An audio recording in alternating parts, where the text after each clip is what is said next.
Nice to meet you. Same here. Thank you. Thank you so much. So this is Dr. Josh Yes. McCover. He's the founder and director of Stanford Biodesign. Yes. And we have, with your state, we've been discussing creating a new approach to health Okay. based on innovation that flips the healthcare pyramid Very good. and creates maybe $1 trillion health technology innovation ecosystem Very good. based in Maharashtra, but for the rest of the world. Great. So biodesign is more health technology innovation Okay. framework. But if we combine that with industry partnership, which we're Yeah. going to talk about in a Yeah. session that's going to happen right after, we create a complete ecosystem that basically could, over the next 10 to 15 years, could become $1 trillion in value. So that's the goal. Very good. Our purpose is to make Maharashtra the epicenter of that. It's So I very want to. I saw the Stanford Institute of Biodesign in November when I gone to Austin and then to San Francisco.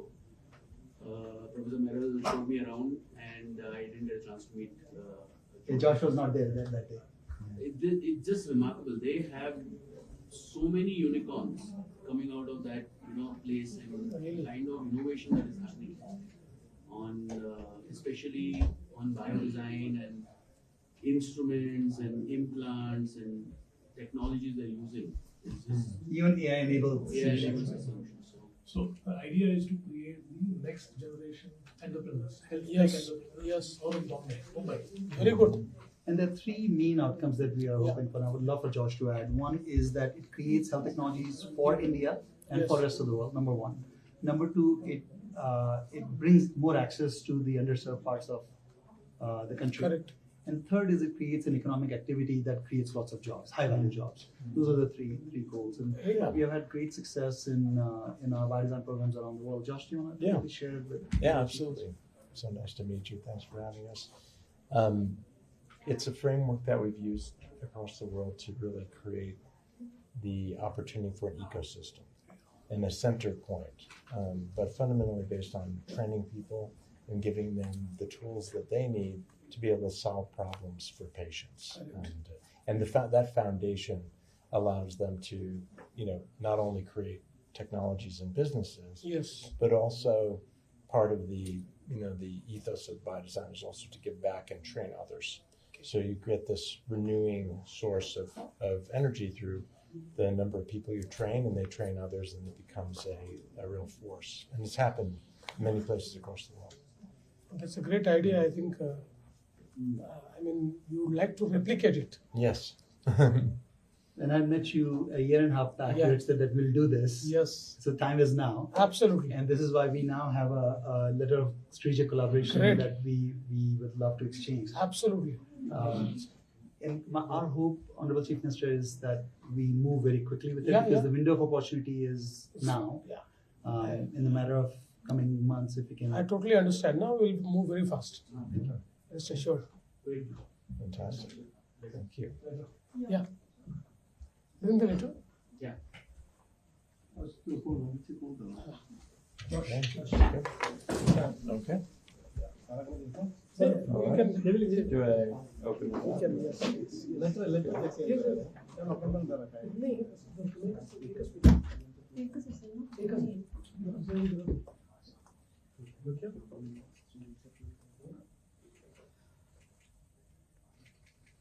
Thank you. Thank you.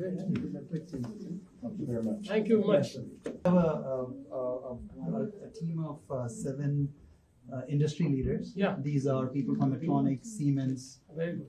American College of Cardiology, venture capitalists that are going to discuss how we can contribute to $1 trillion value ecosystem. And then a quick Yeah. Please come.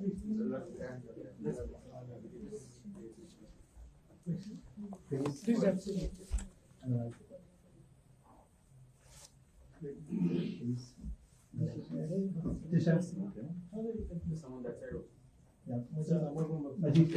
So we have CEO of Zimmer Biomet who really wanted to be here, couldn't find his parking spots for his plane. So he's joining by Zoom. We have Majid.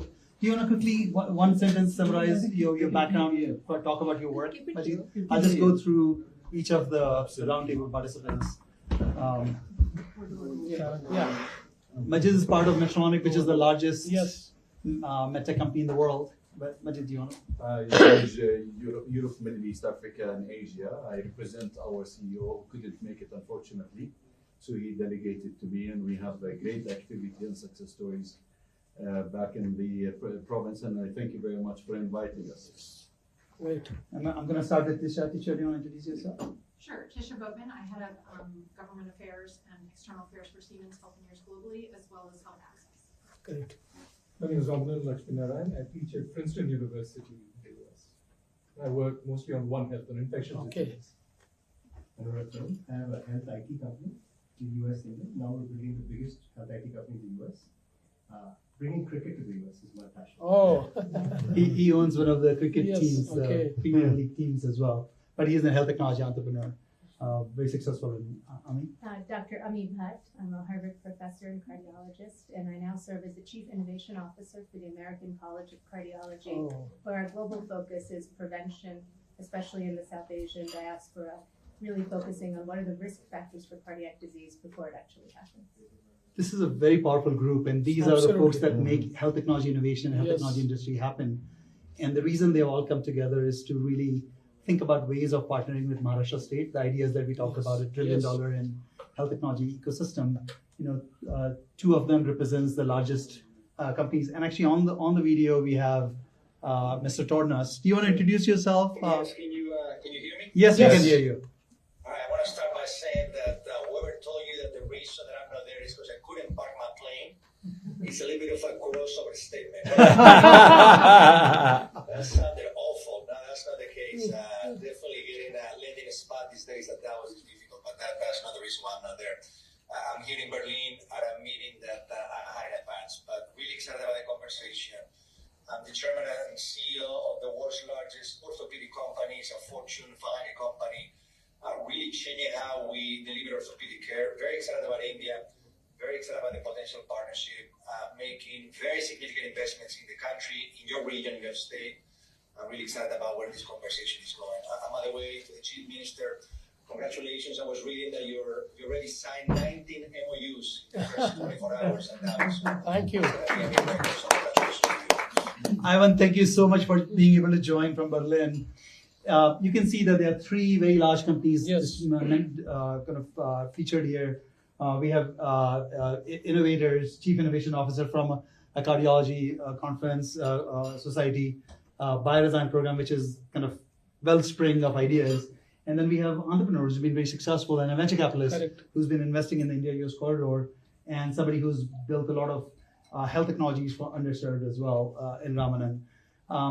We'd love to hear your thoughts, Honorable Chief Minister, about what drives Maharashtra towards this $1 trillion health technology innovation ecosystem. What are the sort of key rationales or reasons for us to sort of engage with Maharashtra? I think, Maharashtra has always been at the forefront of Indian economy, and of course Mumbai is the financial capital of India. Having said that, now we are at a verge where we are also part of the medical tourism, and we have been experiencing a lot of patients from many countries who are arriving in Mumbai, in parts of Maharashtra, where they are actually, becoming part of this ecosystem. And we feel that now is a time where we have to up our game, because if we want to become a $1 trillion economy, health and health tech is something where we need to, invest more. We need to actually partner more with the technologies so that we take it to the next level. And of course, Maharashtra will be the first state to achieve the $1 trillion, because we have already surpassed the $500 billion mark, and our nearest competitors are far behind us. But I think that health tech is one sector where we have a long way to go. And I think I would be very happy to hear from this panel how should we move ahead? What should be our roadmap, and how should we collaborate? That's a great question. In fact, that's what I was going to come to, and I'm going to start with Majid here, and then I'm going to invite Josh to say. Majid, you have a lot of investment in Telangana, which is a competing state. It's a very traditional kind of investment. You've got a GCC there.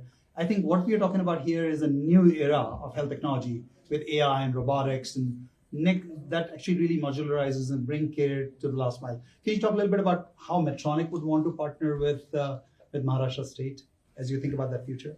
Well, I think the group here is the right group, looking at finding partners that will help in enhancing that clinical capacity. Yes. From all the way from just gathering of the data to really arranging it in ways that would allow us to use it as a clinical system, producing studies and white papers for us is very important.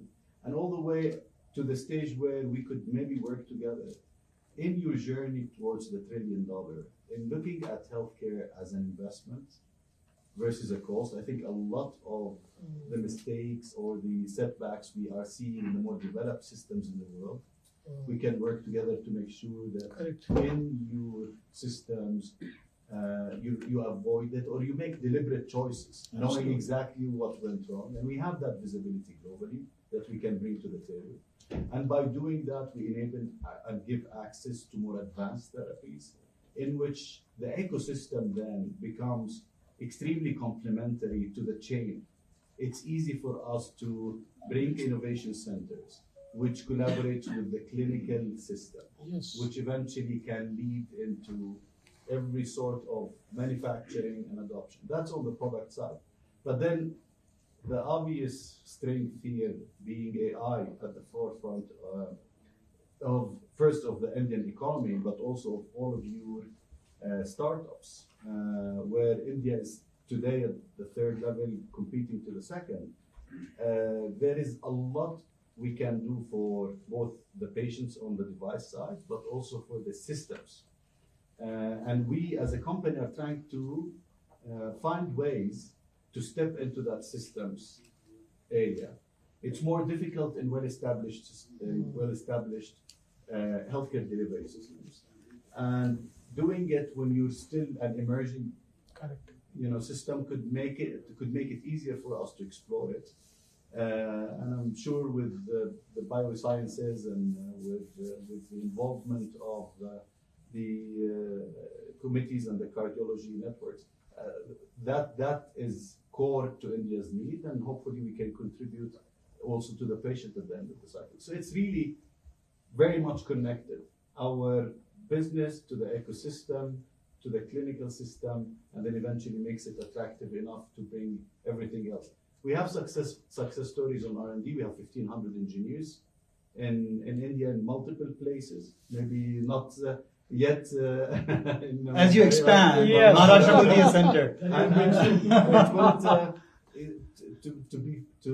To be more specific on the numbers, we went from $100 million spend to $500 million in 5 years.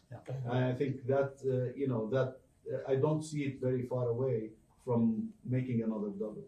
So maybe you would tell us how we should do it. So all the three portfolios EVPs who are colleagues of Majid in MedSurg and cardiovascular and neurosciences are very bullish on India, and hopefully the future growth happens in Maharashtra. Josh, Majid talked about innovation, and this is the start of a conversation, Majid, not an end. So we're going to continue to build upon this, and we'll pin down exactly what Medtronic does in Maharashtra. But Josh, we just exchanged letters of strategic collaboration with Honorable Chief Minister about creating an innovation ecosystem and training innovation so that Maharashtra can develop an army of innovators for Maharashtra's needs, but India's needs and world's needs. Absolutely. Can you talk a little bit about what would it take for Maharashtra to succeed in this? Yeah. Well, I think you've assembled the right group here, because it does take an ecosystem.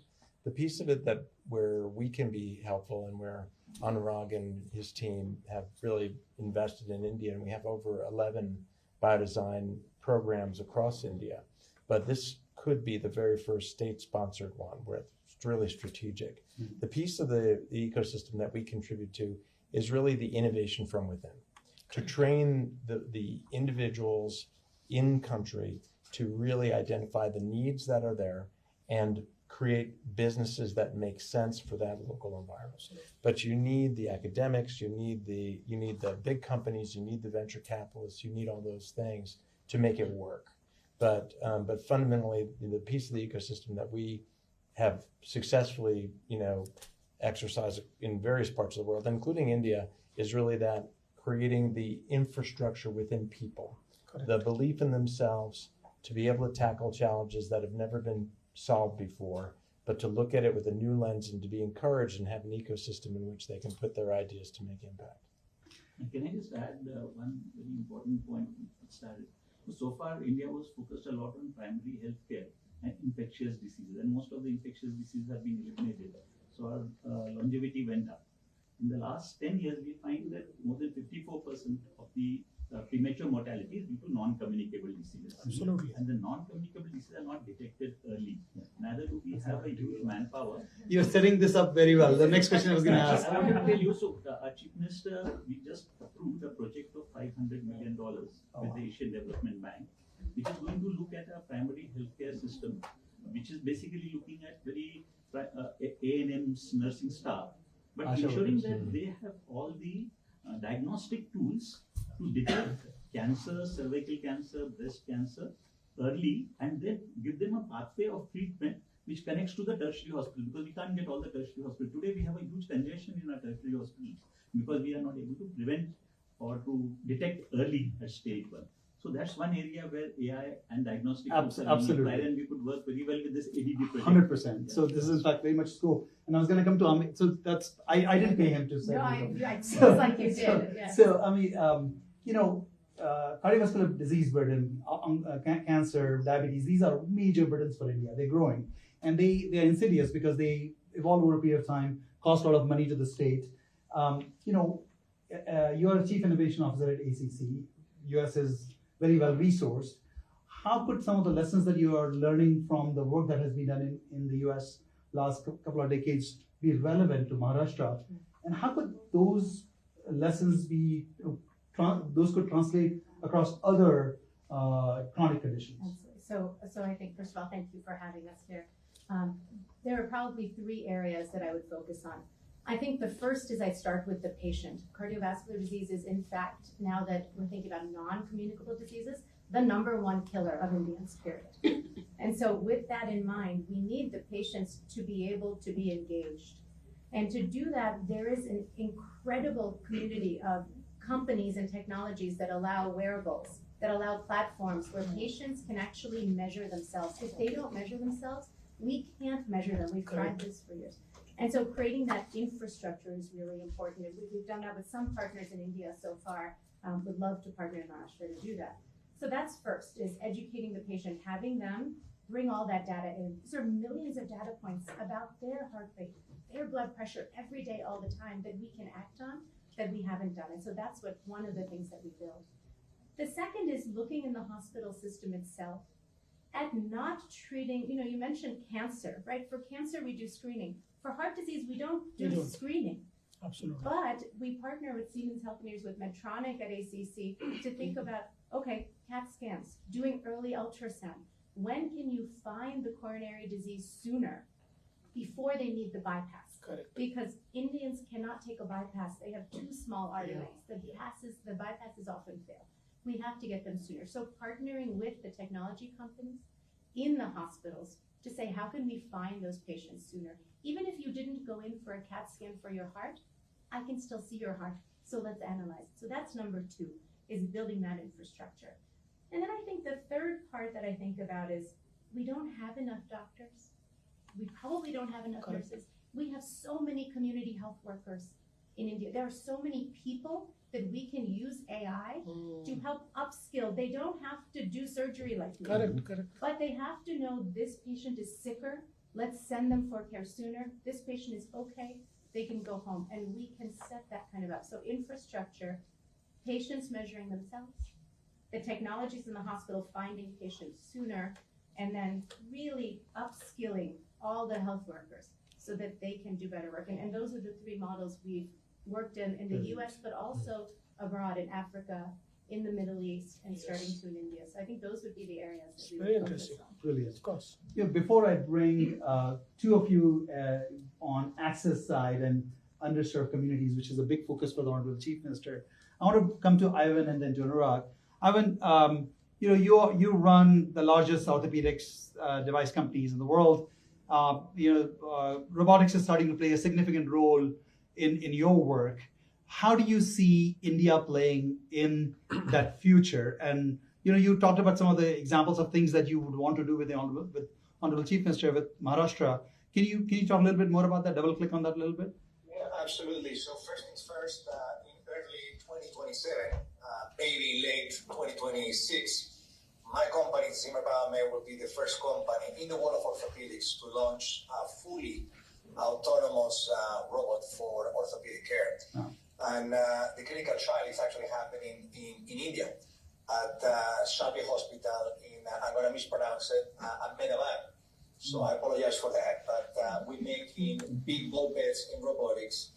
A lot of the clinical work is done in India, given the faster regulatory protocols, given the thought leadership that you have when it comes to robotic surgeries in orthopedics, and given the ecosystem that we have created. So we are very bullish about the fact that it's not just the robot that is groundbreaking, it's the fact that we're collecting data before the surgery that fits how the robot will do the case, that fits a smart implant, an implant that continues to track data when it comes to the patient. So it's not just what happens in the operating room that we care about, it's the entire episode of treatment. So again, we started the clinical trial probably 6 months ago. We're expanding. We're very excited about the ecosystem that the state is creating. We are transferring our GCC, that stands for the Global Capability Center. So I don't know when I have 1,500 R&D engineers like Medtronic in the next year, but for sure that is the vision over the next 3 to 5 years. So bringing R&D capabilities over to the state, bringing clinical trials over to the state, partnering with the thought leaders in the state, really developing a strategy for India, given the great opportunity in the country and the state, but also India for the world. Excellent. Again, when we think of the state and we think of India as a country, it has something what we call the 3 T's of a partnership. You have the talent, you got the technology, and you got the timelines. A desire to move in an agile way to get things going at a faster manner. So again, really bullish about the opportunity, and more to come when it comes to fully autonomous robotics. Like I said to Majid, Ivan, this is a start of a conversation. Expect to hear more from us on this, and let's continue to chat and build this up.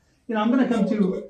Thank you so much. I'm going to come to Anurag. Anurag, you just sold a very large, very successful healthcare company based on technology. Health and technology is what you live on, and you had some very interesting ideas about what Maharashtra could do in terms of this new era of post-AI, health technology. Do you want to share a little bit about what your ideas are? I think India will figure it out. I think you'll figure it out. First of all, you've got talent, you've got money, and you've got things. So I'll tell you what you shouldn't do. I'll tell you the mistakes that we made in the West, right? So today in the US, we have a fairly decent healthcare system, but it's broken. So when you get to that level of success, the pharmacy data sits in one place, the insurance data sits in another place, and the medical data sits in another place. And today we're in the process of forming the largest company to put it all together. Why we couldn't do it earlier, I can't explain to you, but it was possible.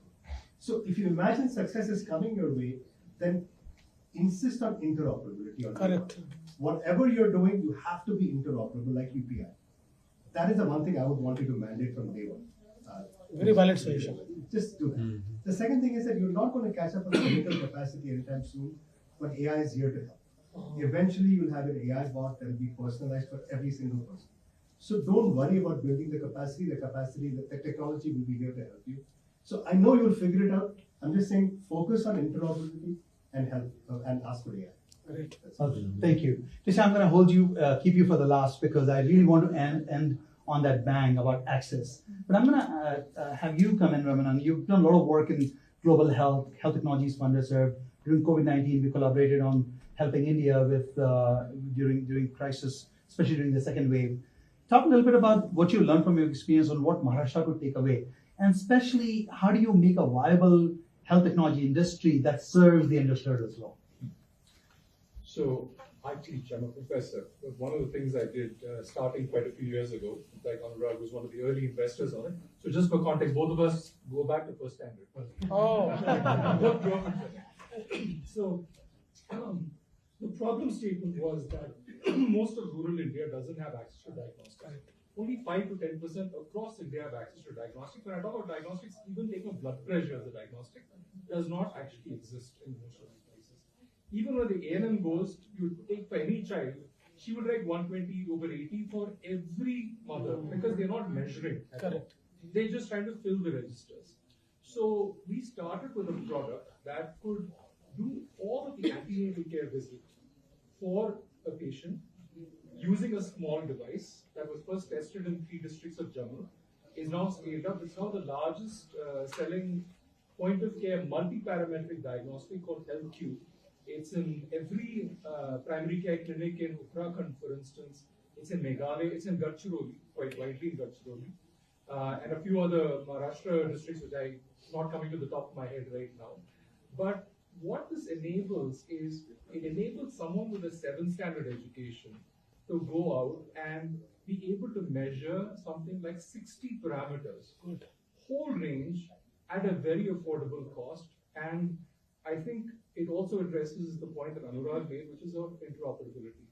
Because it is run off of a smartphone and it is basically this device which can be run by anyone, the data is then uploaded and connects with any system that you really wanted to, including NDHL, National Digital Health Mission. All of that is interoperable there. In fact, with eSanjeevani platform, this was the first hardware device that was fully integrated with eSanjeevani right from the get-go with CDAC.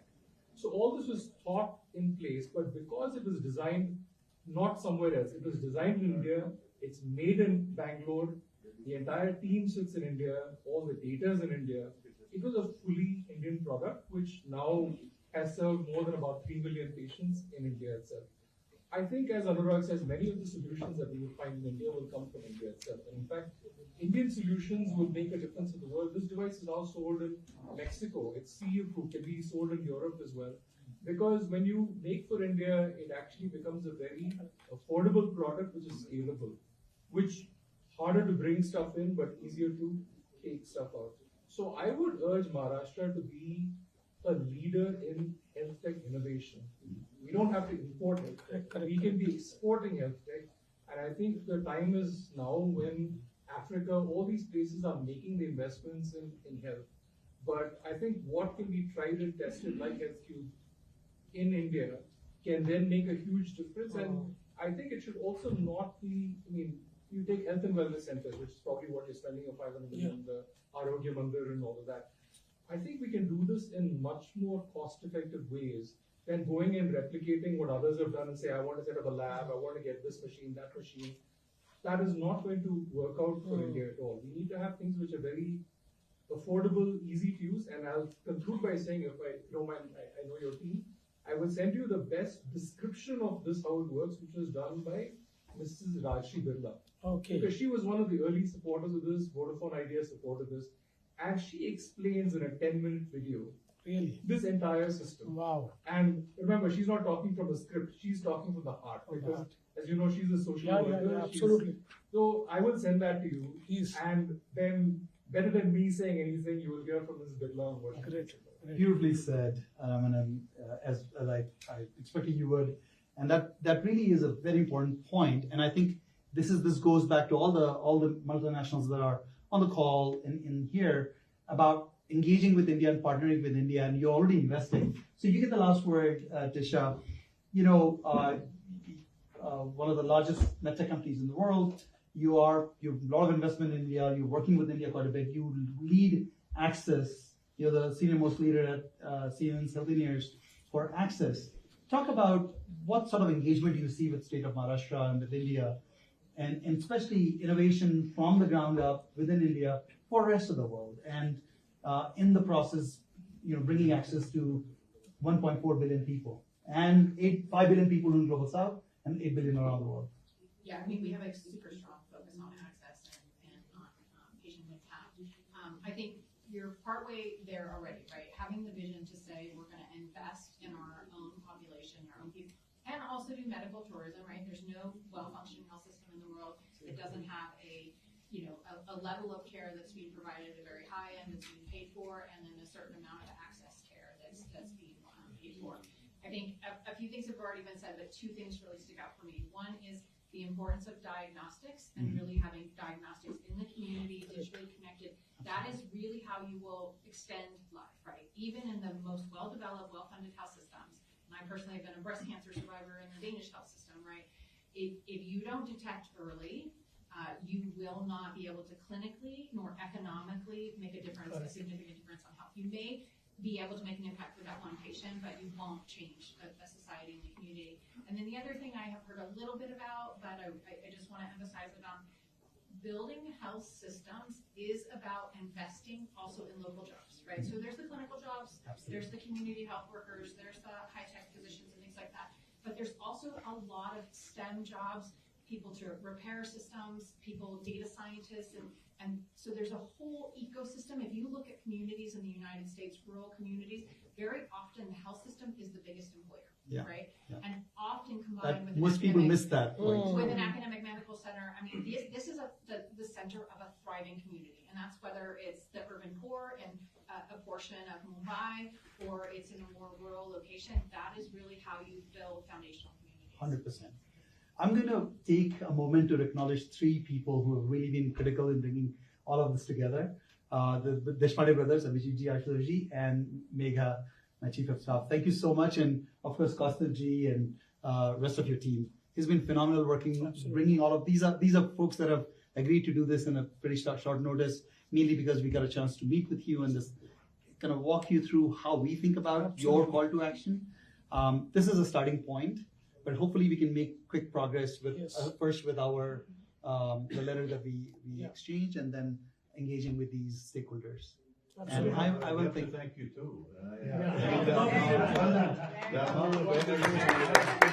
My job was just to bring the right people to the room and let them say what they need to see. Ivan, thank you for being here.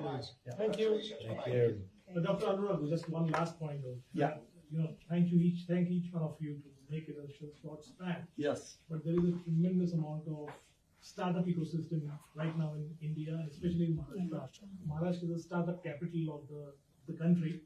And I invite all of you to invest in these startups. You're doing phenomenal job, and especially in the health tech space, where Dr. Anurag and me, we are involved in few of the startups in IIT Bombay. They're doing something phenomenal, which I think India should be making for India. Great. Thank you. Thank you. Thank you. Can we do a quick picture? Yeah, please. Let's all come together. Yeah. A little closer. Okay. We'll have to squeeze it. To fit in one picture, we'll have to squeeze it. Come this side, come this side. Okay.